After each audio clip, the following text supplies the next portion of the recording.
Hi, this is Steve. What follows is the first few lessons from my Atari 7800 BASIC tutorial that started back in 2023. I took a long pause, but now we're back again, so I thought I'd put the first 3 lessons together and re-show them with a preview of what's coming at the end, and get you ready to start learning Atari 7800 BASIC once again. Here goes.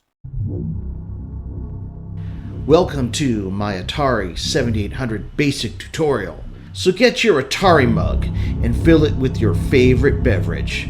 Put on your spectacles if you got them, and let's make a thing!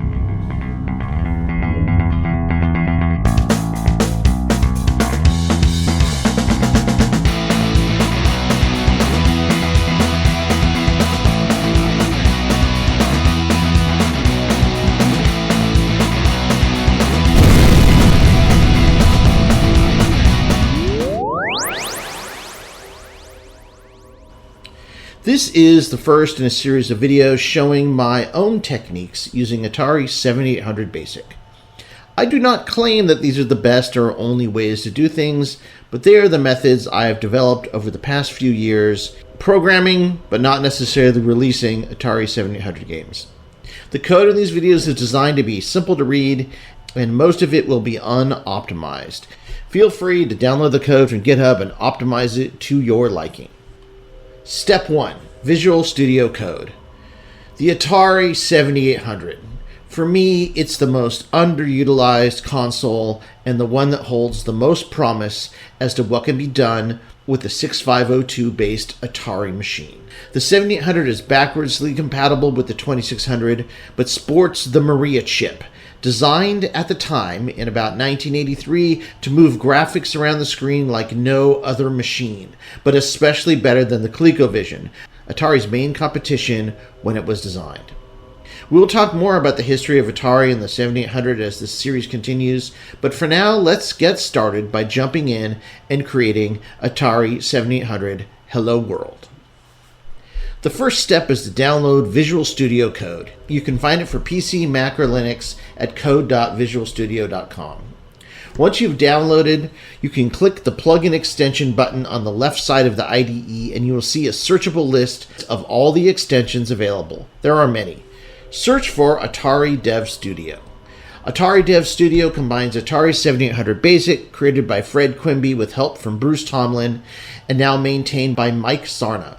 With the plugin, you can easily compile Atari BASIC code, Atari 7800 BASIC code, and DASM assembly language code. It also features a sprite editor and the A7800 emulator for easy testing. Look over the preview pane and see the information for Atari Dev Studio. Notice it was created by Chunky Pixel.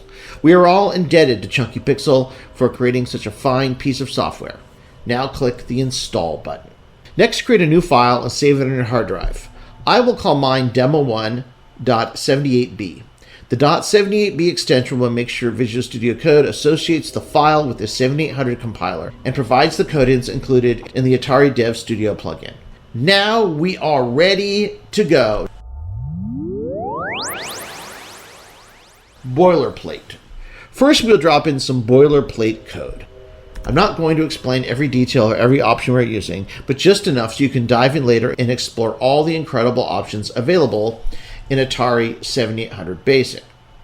Here's the code. Set zone height 16, set display mode to 160A, plot value on screen to on, set ROM size to 32K. The first line, set zone height 16, is how we set the horizontal band zones for sprites. Each horizontal band can have a set number of sprites, usually 16 to 20 depending on how many CPU cycles it takes to draw the entire screen. You can set this to either 8 or 16. 8 allows for more bands but with fewer sprites in each band, while 16 has less bands but more sprites in each band. You'll need to experiment though with these options and many others to optimize your Atari 7800 game. The next line sets the graphics mode to 160A. 160A is the most basic mode. It is a 160 by 192 mode, which means the pixels are like tall rectangles. Each sprite in this mode can be 3 colors plus a transparent color. There are other modes too. 160B allows for 12 color sprites, well actually 12 plus transparent, while multiple 320 modes allow for high-res screens that rely on color artifacting for multicolored sprite displays. If you watched our previous video on Atari 7800 sprites, you can see some of these modes in action. There will be a link in the notes. My favorite mode right now is 160A mixed with some 160B sprites, as we'll see later in these lessons. The next line, set plot values on screen, is used for debugging, and we'll talk about that later. Set ROM size to 32K. This is the size of the cartridge. 32K is small, but we don't need anything else yet. There are many cartridge sizes, including ones that contain extra RAM to hold data and expand the number of sprites that can be displayed on the screen. The Atari 700 BASIC guide was created by Mike Rev in Sarna. It will give you detailed information about all the valid options for this command, as well as invaluable information about Atari 7800 BASIC. I usually keep it open in a window while I'm working. The guide is updated often. There are many more commands and options listed in 2023 than there were in 2019 when I first started with it. In fact, I'm just now discovering something new. For instance, while writing this, I discovered these palette fading commands I've never seen before. These would have saved me a lot of work on my last project. There's absolutely no way I can cover all of Atari 700 BASIC in these tutorials. My job, as I see it, is to show you these demos to get you started. Once you're comfortable, you can devour the Atari 7800 BASIC guide and then even tackle assembly language one day, if that's your thing. Anyway, for this game, we'll keep it simple for now and just use 32K. With 32K, we will not need to bank switch, as the 7800 can address all 32K ROM space at once. Don't know about bank switching? It's a way to almost infinitely expand the ROM addressable on the cartridge. The last line, background equals $60, sets the background color. Now, let's test this out. Press the little rocket at the bottom of the menu and compile and run the code we just wrote. You must have your cursor in the code window for it to work properly. The output window will show the compilation steps. When it's done, the A700 emulator will automatically launch. When we compile and run this program, it will actually go off into space with this mustard-colored background. This is the warning that something has gone wrong. What's gone wrong is we don't have anything displayed on the screen yet. Hit the escape key to close the A700 emulator. If you don't close it, your next compile might not automatically launch in the emulator. To fix this, we add a simple game loop with the _game loop label, with the goto plus a clear screen and a draw screen, and recompile. Clear screen removes everything from the current display, and draw screen draws the sprites in the display list. Right now we have no sprites, just a background color. And yes, this is a goto. Get used to it. To recreate complex logic in Atari 7800 BASIC, you almost can't avoid using goto. Sorry. You can create functions, but they also take up precious resources, so I mostly avoid them. Otherwise, you have goto, gosub, fornext, and if-then for all your branching and logic. Will these limits break your long-held religious beliefs about programming? Probably. Will you also get used to it and find yourself thinking about how to solve complex problems with just a few control structures? Also, probably. _game loop is a label, which means it can be jumped to or be the start of a subroutine called by gosub. Our game loop is simply a never-ending loop that is called 60 times a second to refresh the screen. This is done with the last line, goto_game loop. All labels in Atari 7800 BASIC start in the first column. Most other code must be tabbed in at least one space. Here, when we run it, this happens. Our background color is displayed.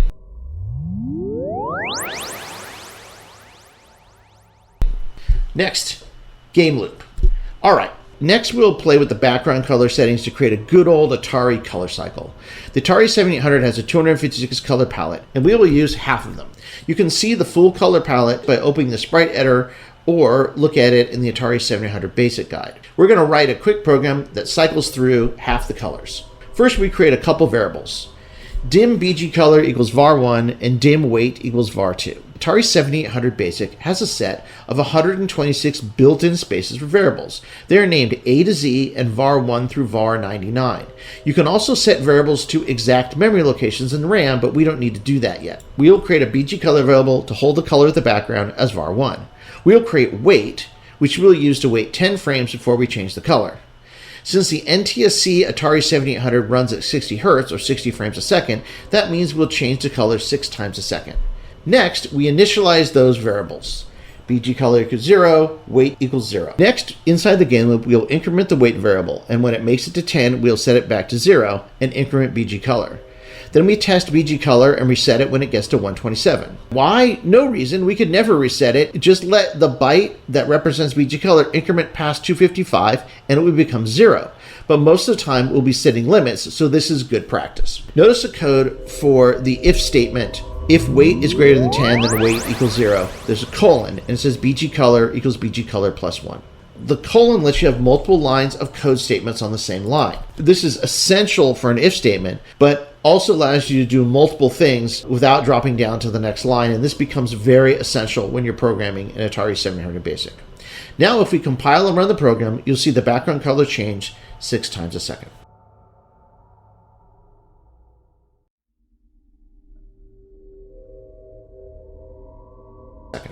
Step 4, Hello World.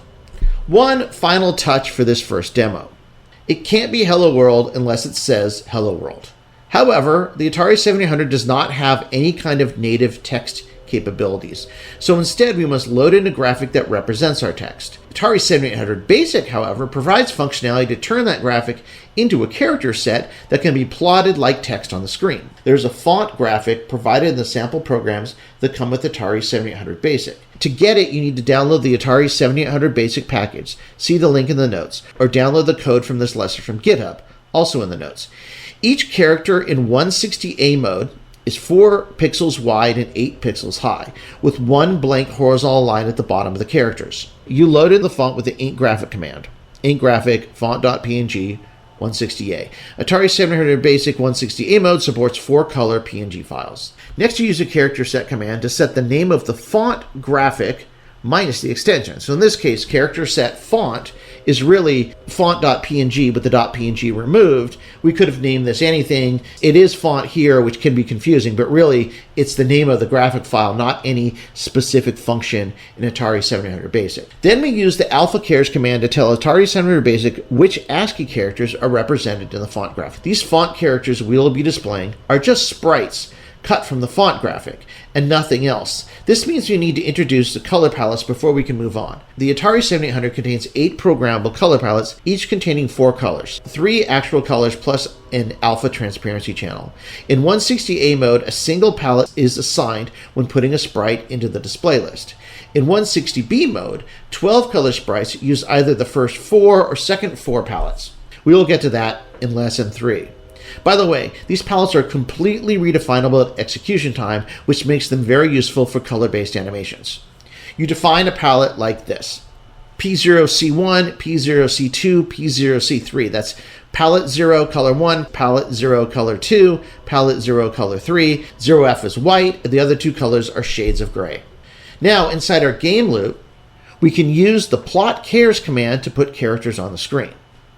Plot chars, hello world 0585. There are 4 parameters for plot chars. The text to display in single quotes, that's hello world.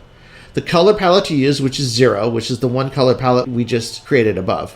The X position in pixels.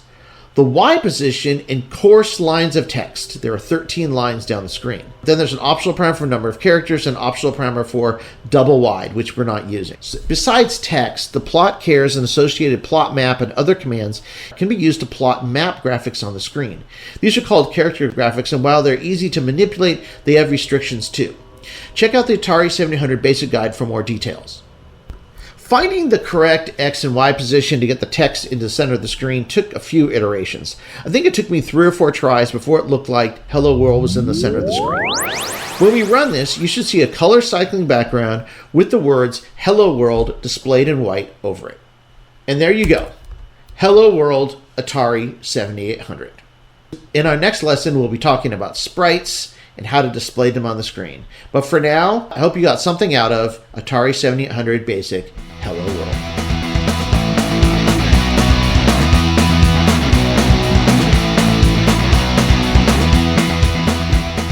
Okay, Internet people, as a bonus, I've got my Atari 7800 hooked up to this TV set. I've got my concerto cart right here. See what happens.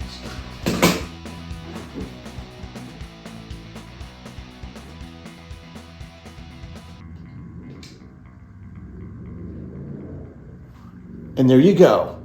Hello world. We just made a thing. Note, in the last lesson, I may have failed to make a few things abundantly clear. These are rules to live by when programming games in Atari 7800 BASIC. I call them the 3 C's: code, case, and configuration. Well, okay, I just made that up on the spot, but you'll see what I mean. Code. Remember that tabs matter in Atari 7800 BASIC. All regular code must be tabbed in at least one space, or it will cause errors. All labels for gotos and go-subs must be in the first column, so not tabbed in one space. There are a few exceptions to this, but we will talk about those if we get to them. Case. Case matters. If the code example says 32K with a lowercase k, and you use an uppercase K, the compiler will throw an error. Just this one concept can save you a lot of headaches. And finally, configuration. VS Code needs to be configured to compile your code using the Atari 7800 compiler that came with Atari Dev Studio. This usually occurs automatically if you have saved your source with the file extension .78b. However, if that does not occur, you need to configure VS Code to compile your 7800 binary. Check the lower right of VS Code. If it says 7800 BASIC, white text on blue, you are good to go. If not, click on the text in that location. It might say something like B Atari BASIC, then select Atari 7800 BASIC on the selection screen. By remembering the 3 C's, code, case, configuration, you should avoid a lot of headaches when compiling. Welcome to my Atari 7800 BASIC tutorial. So get your Atari mug and fill it with your favorite beverage. Put on your spectacles if you got them, and let's make a thing.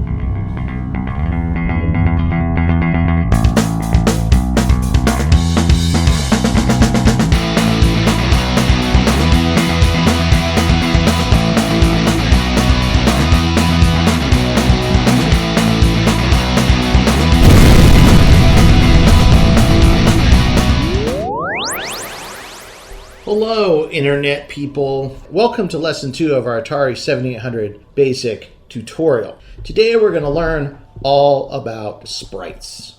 On our first lesson in Atari 7800 BASIC, we made a simple Hello World program with a color rotating background. In this lesson, we'll begin to turn that idea into a game.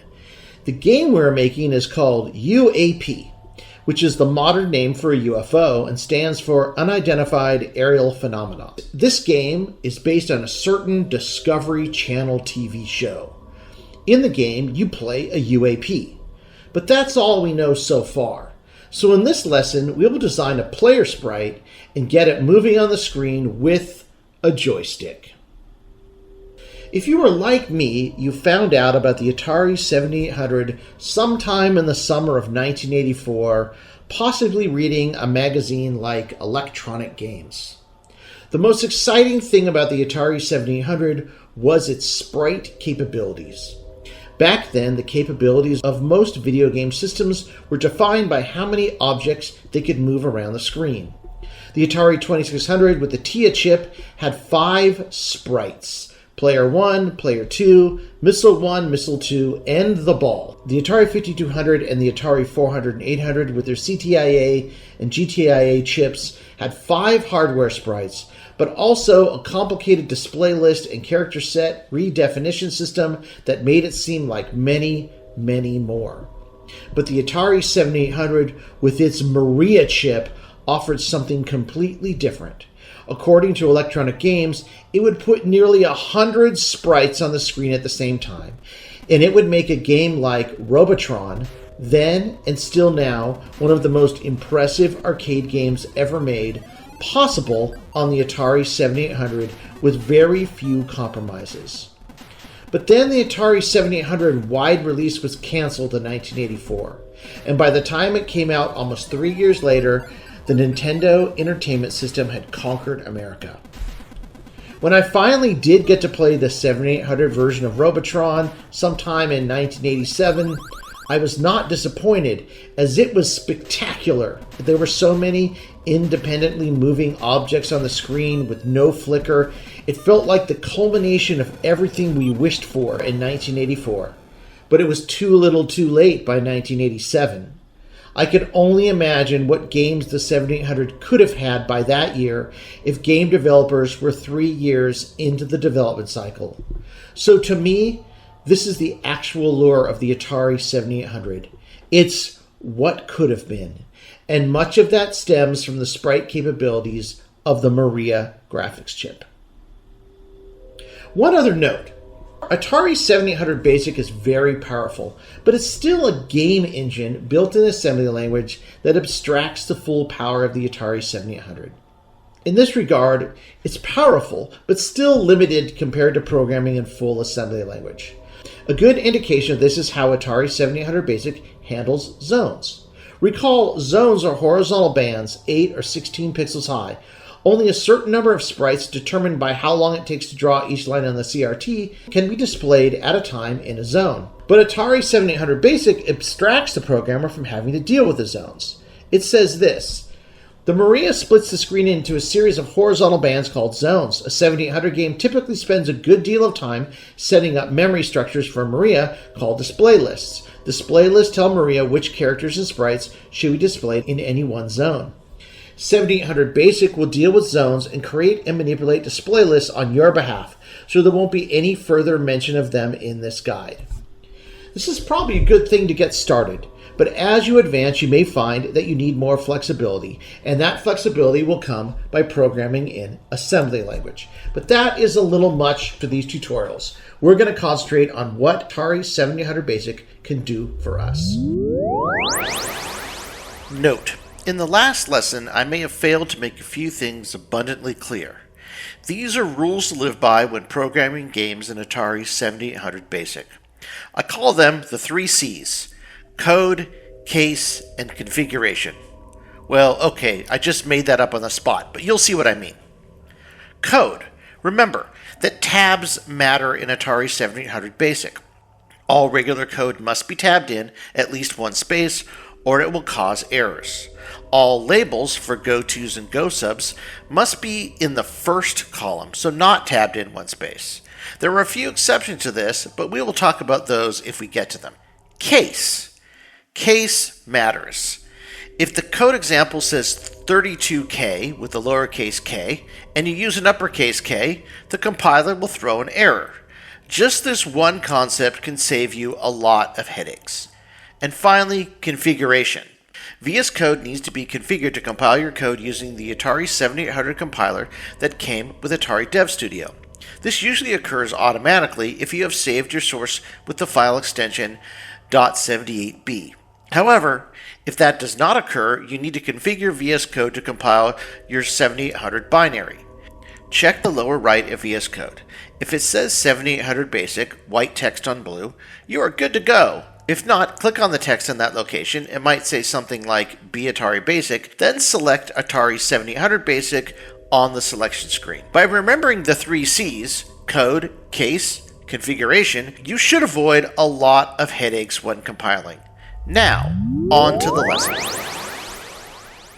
Step 1. Title screen game loop. Okay, the first thing we need to do is separate our title screen from our game loop so we can have a place to initialize the game and a place to execute the game. We'll be working from the code designed in Lesson 1, Hello World.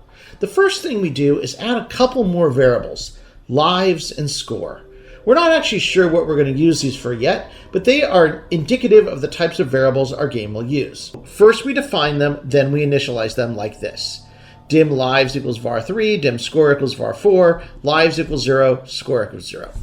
Next, we will change the name of game loop to title loop and make sure our goto now targets the correct label. So instead of goto game loop, we'll say goto title loop. Let's talk a bit about labels, because I believe we glossed over that topic in Lesson 1. These are jump labels and can be used with either goto or gosub. My convention is to start them with an underscore so I can easily tell them when I see them. Labels must be in the first column of a line. Most other code must be one space in, or the compiler will barf until it has no idea what to do. Some people experience this with Lesson 1, and I'm truly sorry I did not specify better that most of the code had to be tabbed in one space. Next, we'll change the name of the title screen from Hello World to UAP. Notice we only use lowercase letters. That is because only lowercase letters were defined in our font graphic that we introduced in Lesson 1. If you want lower and uppercase letters, you can draw your own font graphic. In fact, in 320 mode with double wide fonts, you can get pretty elaborate with the design of your font.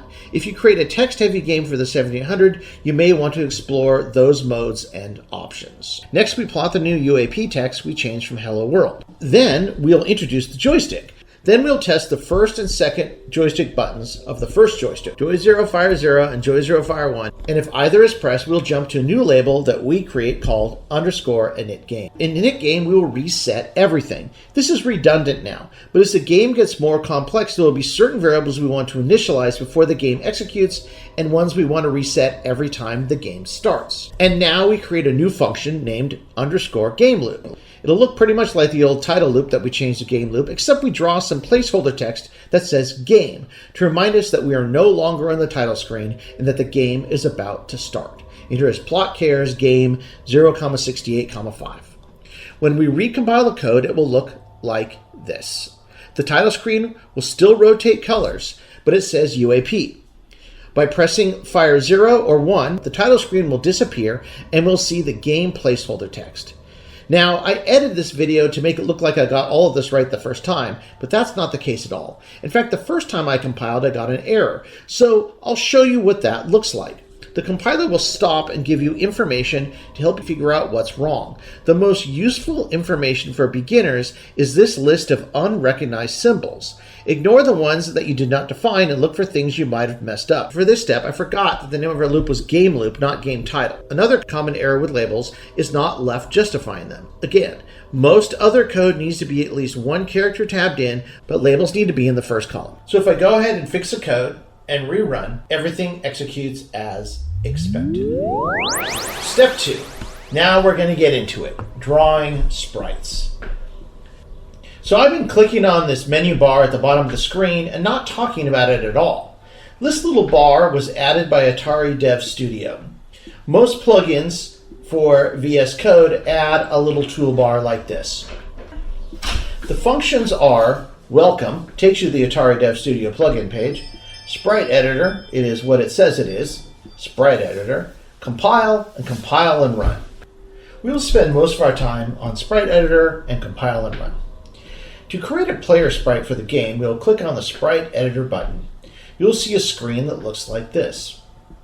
Now, we create a new sprite that is 16 by 16 with 4 colors for mode 160A and TSE. The windows can be arranged to make it easier to see everything. You can grab them and move them around, resize them, etc. I usually resize so I can see an entire sprite and also the current set of sprites in the sprite file I'm making.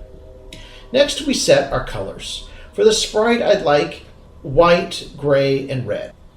Recall that 160A mode has more pixels, 192 in the Y direction, and less in the X, which is 160. So we need to accommodate that when we draw. A sprite file with a .spe extension can hold as many sprite definitions as is reasonable to work with. .sp files are not sprites, though. Each sprite must also be exported as a .png to be used in the game.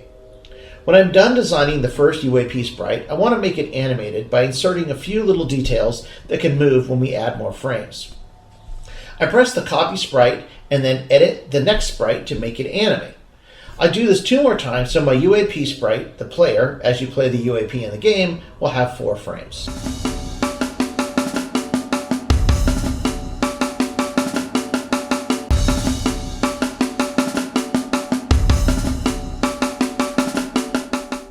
Next, I saved the playersprite.spe file in a directory of my project named images. I call it player.spe. Then I export each individual frame as a PNG file, naming them player1 through player4.png.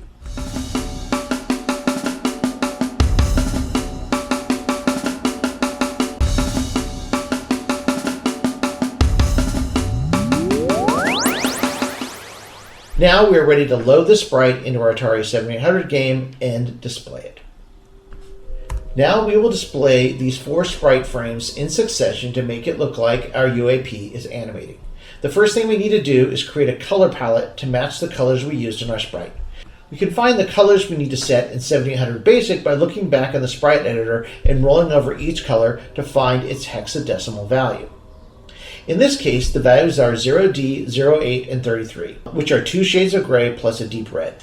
Next, we will include the sprite images we created. The order of the inclusion is very important. The order of these sprites is used for animating them. You can easily animate sprites that are loaded in succession. In graphic, images /player1.png 160A 0, 1, 2, and 3. The images of the directory we saved the player sprites in, and the 0, 1, 2, 3 are the colors in the palette, and we will get to that. The file names of sprites we will use directly in the code to identify them. They can't contain any special characters and need to start with a letter. After the name, you have additional parameters. 160A is the graphics mode of the sprite. If you don't specify, 7800 BASIC will default to 160A, which are 3 color sprites. However, in the next lesson, we'll see how we can load 12 color sprites in the same way by specifying 160B. The other numbers are color indexes. These can be very confusing, but we'll have an example in just a bit that shows how to use them. Next, we will create a couple variables to hold the X and Y location of the sprite. Dim player X equals var5, dim player Y equals var6, and initialize them to 0. Player Y equals 0, player X equals 0. In the init game subroutine, we'll then initialize the values for the start of the game. Player X equals 70, player Y equals 90. This is a good time to explain variables a little bit in depth. In the first tutorial, we told you that Atari 7800 BASIC has 126 built-in variables, var 0 through 99, and A to Z. Some functions in 7800 BASIC require the A to Z variables, so I avoid using them. You can also assign direct memory locations to another 1535 single byte variables, which is ample space for most simple games. Each variable in Atari 7800 BASIC represents a single byte, which of course can hold numbers 0 through 255. Luckily for us, in 160A mode, the screen size is 160 by 192, which means a single byte can hold the X position and a single byte can hold the Y position for any sprite. Now let's draw the sprite in our game loop using plot sprite. Game loop clear screen, plot sprite, player 1, player X, player Y, draw screen. Then go to game loop. The plot sprite command has 5 parameters. Name of the sprite, palette number, of course this is 1, 0 was for our original text, we're using 1. X location, Y location, and animation frame. Optional, we don't have it here, but we will use it soon. When we compile and test the code, our UAP sits pretty much in the center of the screen. Okay, this is where things get a bit technical. Now let's look at the compiler output to understand a little better what we have done. With the font and 4 player sprites we have loaded, we have used about 1K in ROM space. For a game with zone height of 16, the graphic block size are 4K in size. Blocks are created automatically. We have used just about 1K of ROM space. Graphics in different blocks will not easily animate. So as you create more and more graphics to load into your game, you might need to manage the order of how things are loaded. Also, the more graphics you have, the more chances you will need to use bank switching. One more interesting thing to see here. The second to last line says $1830 to $FFF used as zone memory, allowing for 31 display objects per zone. With a height of 192 pixels and a zone height of 16, that means we have 12 zones. 31 display objects per zone equals 372, so conceivably we could get 372 sprites on the screen. This is why people were so excited about the Maria chip in 1984. However, even though a zone has the memory for 31 objects, that doesn't mean they can be displayed in the time it takes to draw each scan line. Also, those display objects are everything, including text and the background map, etc. Don't worry though, there are ways to expand this using extra RAM in the card and using double buffering, which will help make sure everything that needs to draw gets displayed. Step 4, animating the sprite. To animate the sprite, we need a way to remember which player frame we are displaying. I like to use very, very descriptive variables. So we will call this variable player anim frame. So dim player anim frame, it was var7.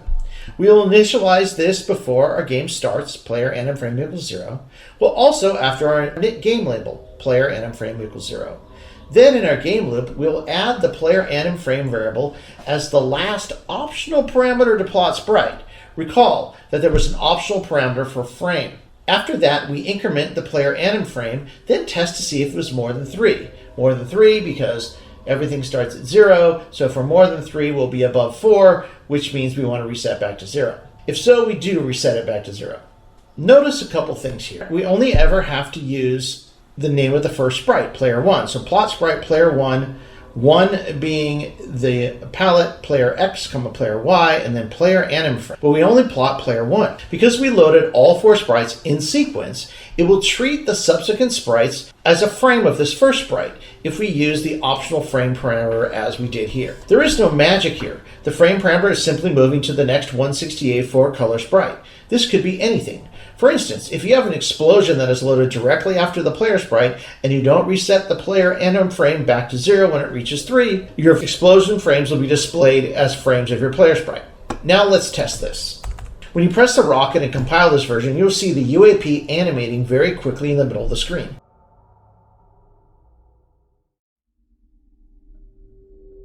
It's neat, but too fast. There are many ways to slow this down, but we'll employ one that will be necessary for our game: double buffering. Double buffering allows you to define how many frames it will take to draw the screen. It also regulates the frame using a timing delta calculation so animation is smoother. This is a function of Atari 7800 BASIC provided to help manage sprites, zones, and memory, and is very useful. In our boilerplate at the top of the program, we will use the double buffer directive to turn on this functionality. Double buffer on. Then in our underscore game loop, we will replace draw screen with this line of code. Double buffer flip 2. Flip 2 tells Atari 7800 BASIC to use 2 frames to draw the screen. When we compile and run this version, you will see the UAP animate slower at 30 FPS or 30 Hz and not at the default 60 FPS or 60 Hz. Let's look at the compiler output. Now the compiler tells us we only get 14 objects per zone. This is because double buffering is turned on. The resources needed to smooth out the animation mean there is less memory for sprites. This is fine, but don't worry.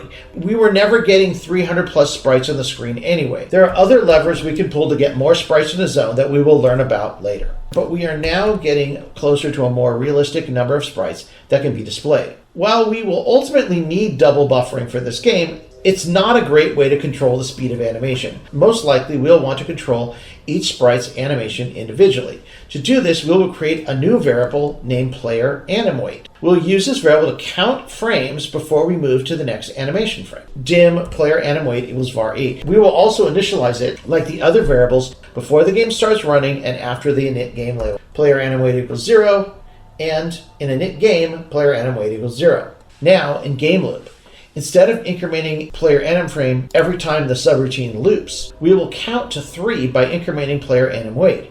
Every time it gets above 2, we will then increment player anim frame. By doing this, we will get much more control over the speed of the animation. Player anim weight equals player anim weight plus 1. If player anim weight is greater than 2, then player anim frame equals player anim frame plus 1. Player anim weight equals 0. If player anim frame is greater than 3, then player anim frame equals 0. Double buffer flip 2. Go to game loop. When you compile and run this time, you will see the sprite animated slower, but also that the middle portion doesn't look right. Now that we actually can see the sprite, we can also see how it animates. Let's go back in the sprite editor and update the frames to make a different animation. Instead of animating horizontally, let's make the middle portion animate vertically.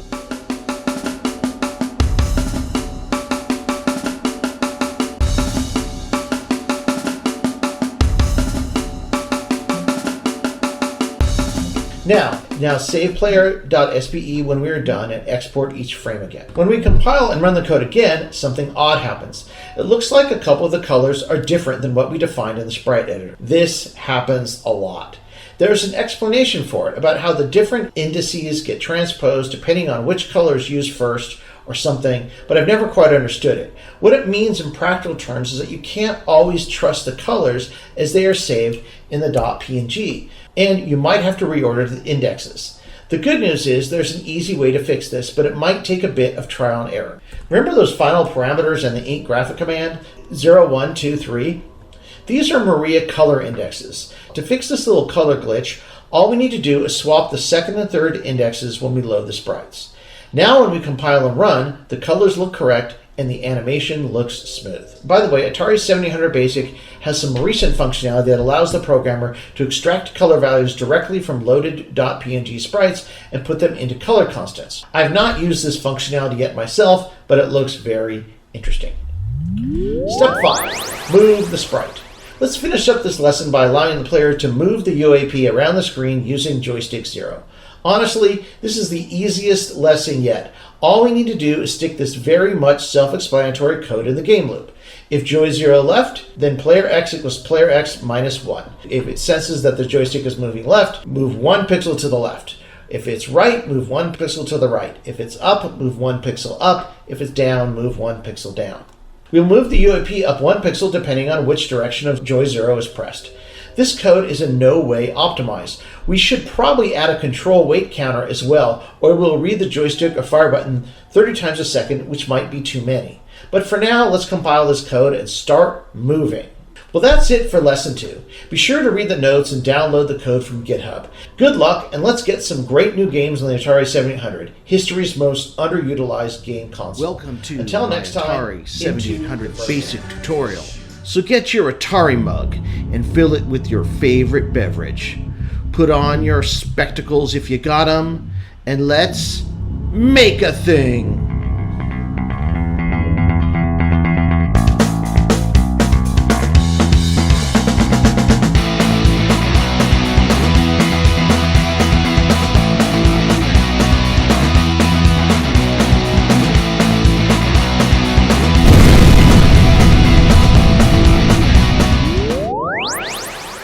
Lesson 3 of my Atari 7800 BASIC tutorial.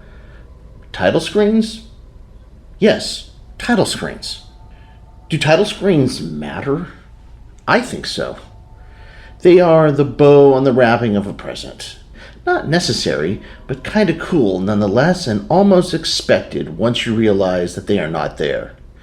If you didn't grow up in the golden age of Atari games, you might not realize that a decent title screen for a game was not always a foregone conclusion. Many computer games at the time had nice title screens, as did arcade games. Computer games had their pedigree from college campuses and the garages and bedrooms of hobbyists, where free expression was not only possible but encouraged. Early companies like Sirius, Broderbund, and Muse made games for computers like the Apple II, TRS-80, and Atari 800 used nice title screens to introduce their games in imaginative ways. Arcade games had to stand alone in large rooms begging for quarters, so very early it was established that they could benefit from elaborate attract modes and title sequences to get people interested in the games held inside. But early video game systems, with their comparatively limited storage, memory, and processing capabilities, eschewed title screens for color cycling static screens and let the box and manual do the talking. They needed to get as much bang from very little buck as possible. But this held true even when conventional wisdom might make you think it was not so. Even Atari VCS games one might think would have elaborate title screens given their relative importance in the history of the VCS did not. Games like Superman, Adventure, Asteroids, Space Invaders, Missile Command, Yar's Revenge, Pac-Man, Defender, Berserk, and even Vanguard eschewed any type of window dressing so every single bit of ROM could get onto the screen. The first exception to this might have been Howard Scott Warshaw's twin release of Raiders of the Lost Ark and E.T., both of which feature elaborate title sequences. Both Mattel and Coleco, Atari's main competitors at the time, used uniform startup screens that helped give their games a sense of community with the rest of the titles. Mattel used a standard green with white text title screen that was facilitated by the system ROM. Coleco used an attractive branding of their logo with simple text to introduce the game that usually led into a game select screen. While not exciting, they were attractive in a way that made it look like Coleco cared about having a common look and feel. This changed over time. By the time War Games and Rocky were released for that system, they had added some animated intros. While were not exactly title screens, seemed to understand the concept. I can't pinpoint the exact moment title screens became important for VCS games, but it was sometime after the release of Miss Pac-Man in the spring of 1983, when Atari was struggling to make a profit and losing video game player mindshare to the likes of Coleco, who brought fresh perspective to home video games with arcade-like graphics matched with unique games that did not feel stale. For instance, Coleco's packing game Donkey Kong, then still one of the hottest games in the arcade. By contrast, the Atari 5200 included Super Breakout, that, while a decent game, was almost 6 years old at the time. While the 5200 used a common intro screen similar to Coleco and Intellivision, many of the actual title screens for the games were taken directly from their Atari 400, 800 brethren, and while functional, many were not very uniform and made the games for the system seem like they were created sort of willy-nilly. Individually they are fine, but as the Super System from Atari, they could have used a much more uniform aesthetic. So by late 1983, the 5200 was not selling well, the VCS business was crumbling because of poor distribution planning and loss of consumer confidence in the platform, while ColecoVision was killing it. Atari needed to do something. About then, the approach to title screens on VCS games became much more elaborate. Maybe this was a directive from inside Atari, and maybe it was the result of many of the games being contracted out to GCC, the inventors of Miss Pac-Man, and the eventual designers of the 7800. Whatever the reason, VCS arcade translation games like Centipede, Dig Dug, Phoenix, Jungle Hunt, and Moon Patrol each contained elaborate title screens and attract modes that went far beyond the arcade game conversions from 1980 to 1982. These games were 8 and 16K carts that used bank switching to create their impressive title sequences. Even if the games themselves could not match Coleco's near-arcade quality, the title screens might pull some people in. In many ways, these title screens from later VCS games are like animations from the later Amiga and ST demo scene. They push the limits of the system in ways that no one thought possible. In some cases, it was lipstick on a pig, but you can't deny that some of the title screens, and even many of the games from the last years of Atari Inc.'s VCS output, were pretty impressive. For the 2600 and 5200, the epitome of the title screen might be Gremlins, a game released for the Atari 800, 5200, and 2600 near the end of Atari Inc.'s reign in the summer of 1984. They feature attractive title sequences for colorful and decent action games. It feels like Atari finally learned their lesson on how to present their games that were translations from other popular media, but it was too little, too late. With the 7800, it appears Atari was not going to make the same mistake. When it came to the first batch of GCC design games for the 7800, it was apparent that good title screens were not an afterthought. Since the 7800 was a very capable machine, it was the first time all the games had some kind of standardized looking title screen. In fact, the first 11 games, all developed for release in 1984, used a very similar style of title screen. Asteroids, Centipede, Desert Falcon, Dig Dug, Food Fight, Galaga, Joust, Miss Pac-Man, Pole Position 2, Robotron, and Xevious. While not all of the screens and logos matched the arcade counterparts, the effect was a pleasing, almost uniform style for the first time on an American video game console. When the 7800 finally arrived, the second wave of games like Dark Chambers and Cracked used a wide variety of different title screen styles. Later, 7800 games used even more elaborate title screens that mirrored the third-party screens for competing platforms. For example, Alien Brigade and Motor Psycho. As a kid, I followed each nuanced change, update, and advance in video games like it was a work of great art. I loved Atari, but I could see how they were faltering. Seeing the 7800 title screens and gameplay gave me hope that Atari was doing it right. However, since these games would not see the light of day for almost 2 years, the NES beat the 7800 to the punch with its own uniform style. And this, like many other things we've discussed in our podcast over the years, is essentially what we call the vertical blank. It's what could have been. The nice thing is, with Atari 7800 BASIC, we no longer have to speculate about what could have been. We could just try it ourselves. It may not be a time machine that lets you go back and change the course of video game history, but it might as well be the next best thing.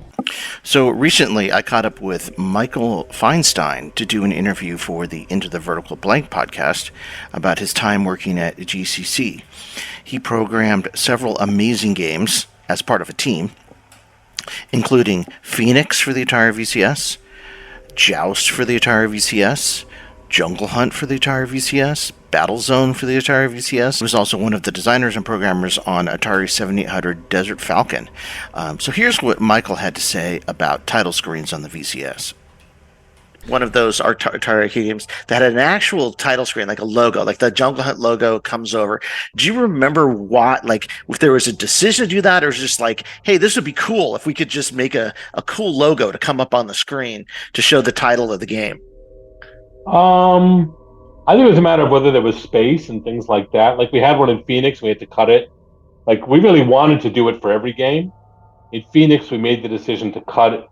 To cut anything fancy, we just had like a little logo on the screen.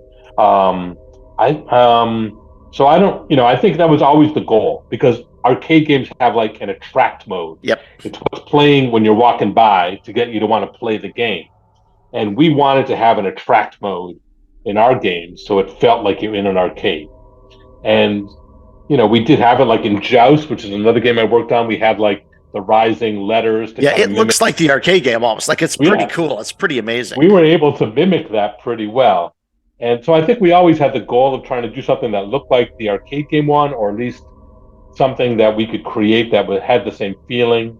But like I said, sometimes it had to get chopped, because we had to make the decision. Do we keep that in there, or do we go to something simple and have better gameplay or graphics? So I try to create title screens for my games as soon as possible, because it makes me believe they are real.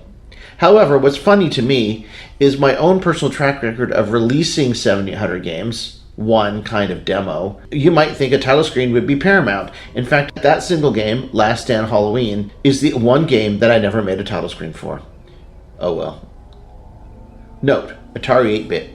In the last episode, I said the Atari 400-800 could display 5 sprites. While this is technically true, it needs more explanation. The Atari 400 and 800 could display 4 sprites and 4 missiles, and the 4 missiles could be combined together into a 5th sprite.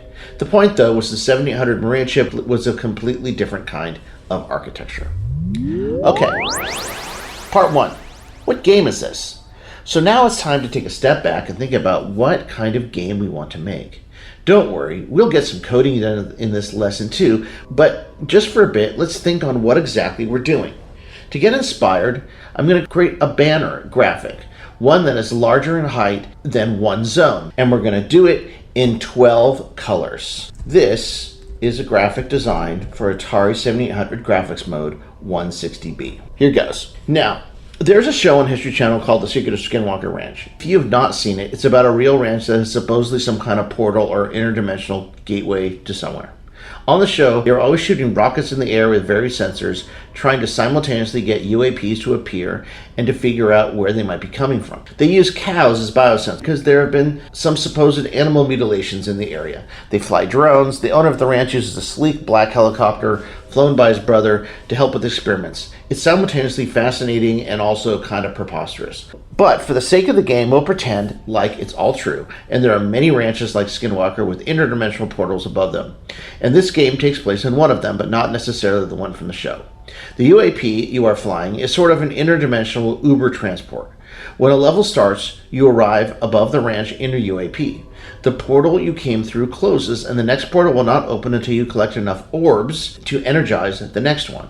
With enough orbs collected, the next portal opens and you can slip through to whatever dimension you need to go to.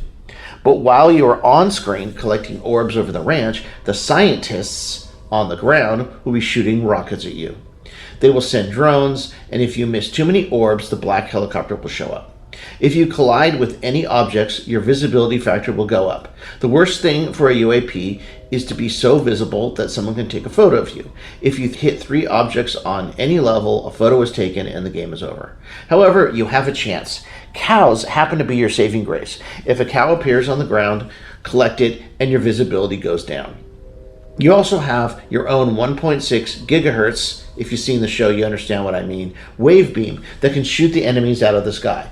But you can only have one beam on the screen at a time, so use it wisely. And that's it. Each level will get harder and harder, but that's the basic game. We'll use the full screen for the game and let the player UAP move anywhere. The game will be styled a bit like Robotron, and we'll use it as a way to see just how many animated sprites we can get on the screen. Now, let's go load in this title screen I just made and get moving.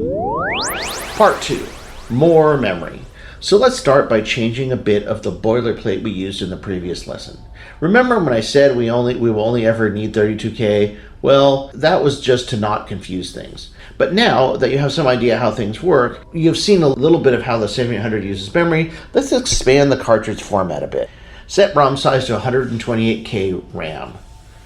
Then next line says set DL memory 4000 $7FFF. The first line sets the cartridge to 128K ROM, which gives us 8 16K banks to work with. We will not talk about bank switching quite yet. We are just getting ready for it. RAM at 128K RAM will make an extra 16K RAM available and addressable at all times. This is huge. The Atari 7800 by default has 4K of RAM, which is okay, but not great if we need to track and display lots of objects on the screen with lots of properties.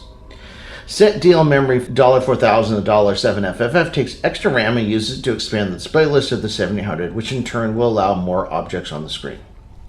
So, now let's display our title screen. To do so, we use a new function named Ink Banner. Ink Banner tells the 7800 that the graphic we're loading extends higher than the current zone height of 16. Ink Banner / images title.png 160b. Notice 160b. It comes after the file name. That tells the 7800 that we want to load a 12 color bitmap. In our underscore title loop function, we will now display the title graphic using the plot banner command. Plot banner title 0,32,50. Plot banner is similar to plot sprite. The first parameter is the name of the graphic to display, followed by the palette and the X and Y location. Notice you only set a single palette even though the sprite uses 12 colors.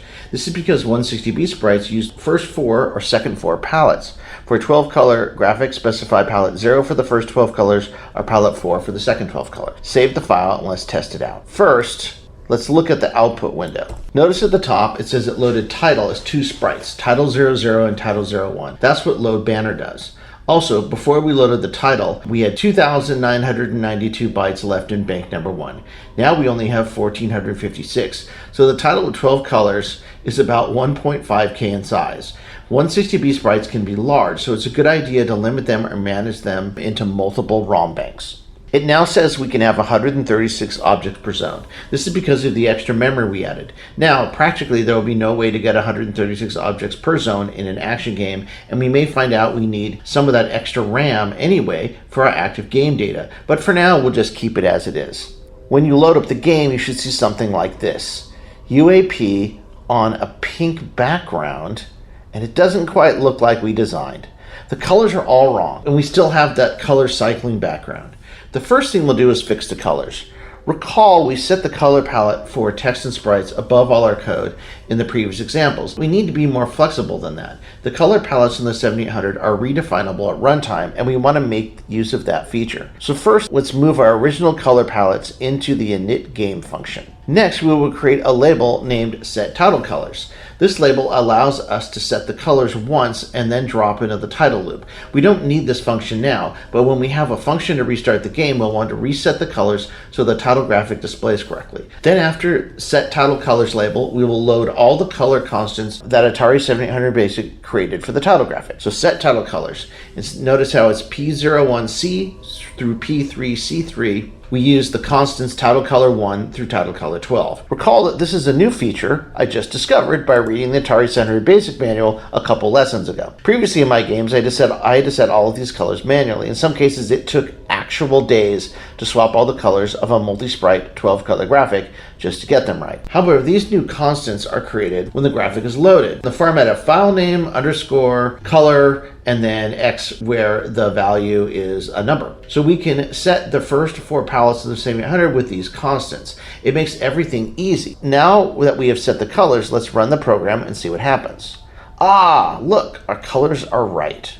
Part 3, cleaning up. So now that we have a proper title screen graphic and we have an idea for what we are making, let's clean this up. We no longer need to cycle the color background, as, let's be honest, it's pretty annoying. We'll also add a subtitle called Quantum Layover, because in the game we are sort of at an interdimensional rest stop waiting to get out. And then we'll also add the text fire to start as an instruction to the player. For the new text, we set the palette colors to 3 and 2, which will use the colors in those palettes to display the text. I've rearranged the locations a bit to optimize the look of the title graphic on the screen. Plot banner 0,32,50, and we're putting the text on line 6 and line 10. When we run it, we'll see this, which I don't think is too shabby. And there we have it, a decent little title screen for our Atari 7800 game. So this was a shorter lesson this time, but we learned some valuable things about sprites and colors and memory, and also I hope you enjoyed our little rundown memory lane of our short but incomplete history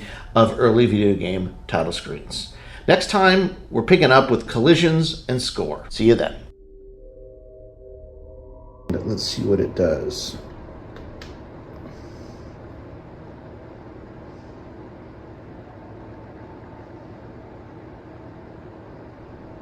Ah, there you go. That's what we expected to see. UAP quantum layover, press start. And when we press start, we can move the UAP on.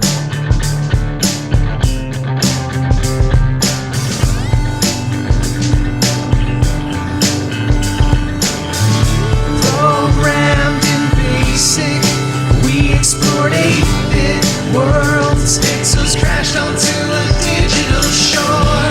All our records were scratched, left alone we were latchkey children, terrified of nuclear war.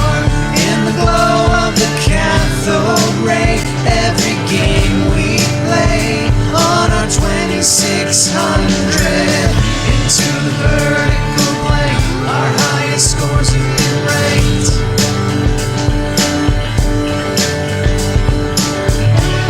Into the vertical blank, generation Atari. Into the vertical blank, generation Atari.